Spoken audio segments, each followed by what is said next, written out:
Pascal Cropp, bonsoir. Votre livre s'intitule « Le génocide franco-africain », en référence bien sûr au drame qui s'est passé au printemps dernier au Rwanda. Mais peut-on rendre responsable, à votre avis, la France seule d'un phénomène qui, hélas, n'est pas rare en Afrique? Oui, mais je tiens d'abord à dire que le sommet franco-africain de Biarritz revêt un caractère presque obscène. D'un côté, vous avez Mobutu. Sa garde présidentielle a assassiné au mois de janvier 1993 notre ambassadeur Philippe Bernard. Ses services secrets ont éliminé Philippe de Dieuleveux et toute son équipe d'Africa Raft. Mobutu, c'est un compte de banque ambulant. 4300% d'inflation. 80. Attendez, mais je réponds à votre question, mais non, 95% de chômage, et c'est cet homme-là qui est l'invité principal du sommet de Biarritz. Oui, c'est scandaleux. Alors, et je reviens à votre question. Voilà. Il y a un grand absent à ce sommet. Le Rwanda. C'est le Rwanda. Comme si nous voulions occulter nos responsabilités dans la tragédie rwandaise. Oui, Alain Juppé a dit ce soir que s'il n'était pas invité, c'est que la situation n'était pas encore stabilisée dans ce pays. Oui, mais c'est complètement faux. Le régime de Kigali voulait participer, nous le savons, au sommet de Biarritz. Or, la France ne le voulait pas. Comme si un génocide au sud, ce n'était pas tout à fait un génocide au nord. On a tendance à oublier qu'au Rwanda, il y a eu 800 000 morts. C'est comme si on avait tué en France 7 à 8 millions de Français. Et ça, je trouve que c'est extrêmement grave. Nous avons formé, nous avons entraîné, nous avons armé les milices, la garde présidentielle et l'armée rwandaise 4 ans durant. J'estime que... On a été aussi à l'origine d'un traité qui s'appelle le traité d'Arusha, qui n'a pas été respecté, mais enfin qui devait servir la paix quand même. Pas du tout, mais le traité d'Arusha n'a été respecté ni d'une part ni de l'autre. On savait que c'était complètement, excusez-moi du mot, mais de la foutaise. Ce qui s'est passé, c'est qu'à partir de 1990, la France a soutenu un régime raciste et néo-nazi tropical. Le mot n'est pas de moi, il est d'un des meilleurs africanistes de France, Jean-Pierre Chrétien. Alors, le deuxième titre de votre ouvrage, c'est « Faut-il juger les Mitterrand ?» Sous-entendu, le président lui-même et son fils, Jean-Christophe, qui a été longtemps le responsable de l'Afrique à l'Élysée. En quoi la politique de François Mitterrand a-t-elle été très différente de celle de ses prédécesseurs? Justement, elle ne l'a pas été. Mais il y a eu, si vous voulez, un génocide. Or, le calendrier, les génocides, si vous voulez, ignorent le calendrier politicien des démocraties. Le génocide, je ne l'invente pas. Quant à Jean-Christophe Mitterrand, qu'est-ce que je lui reproche?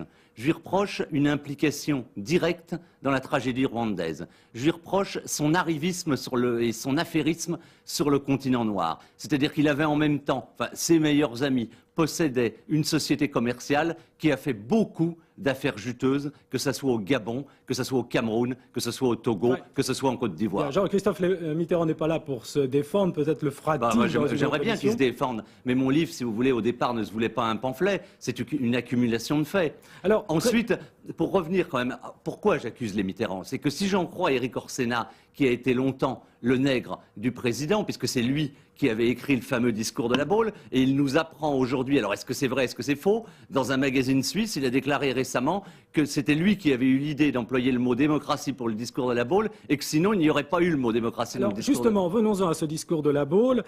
C'était en 1990. François Mitterrand a établi un lien entre aide financière et démocratisation.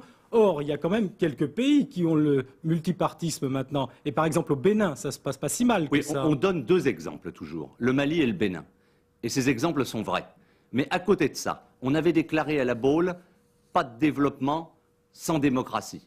Ce qui me paraissait assez juste. Or, depuis, juste ensuite, nous avons soutenu, si vous voulez, les régimes camerounais, gabonais, togolais et rwandais, qui étaient les pires dictatures.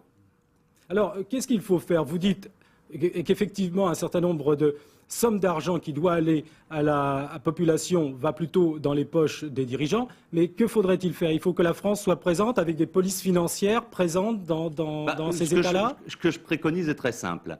Sur 100 francs d'aide aujourd'hui, 3 francs seulement arrivent aux populations africaines. Et 35 francs sont distribués entre les nomenclaturas locales et les partis politiques français. Ça, faut le dire. Hein. Éric Orsena a une belle formule là-dessus. Il dit « l'Afrique ne sert plus qu'à enrichir les partis politiques français », ce que je trouve assez scandaleux.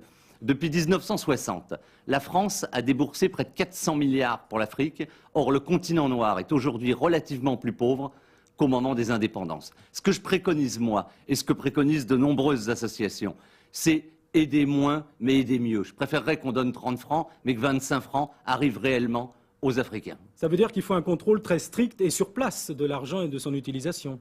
Tout à fait. Et ça veut dire aussi ingérence dans la gestion du pays. Non, il faut peut-être aussi laisser en Afrique l'histoire se faire sans prétendre toujours la gouverner.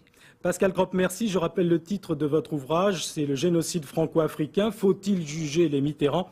Et c'est publié chez Jean-Claude Lattès.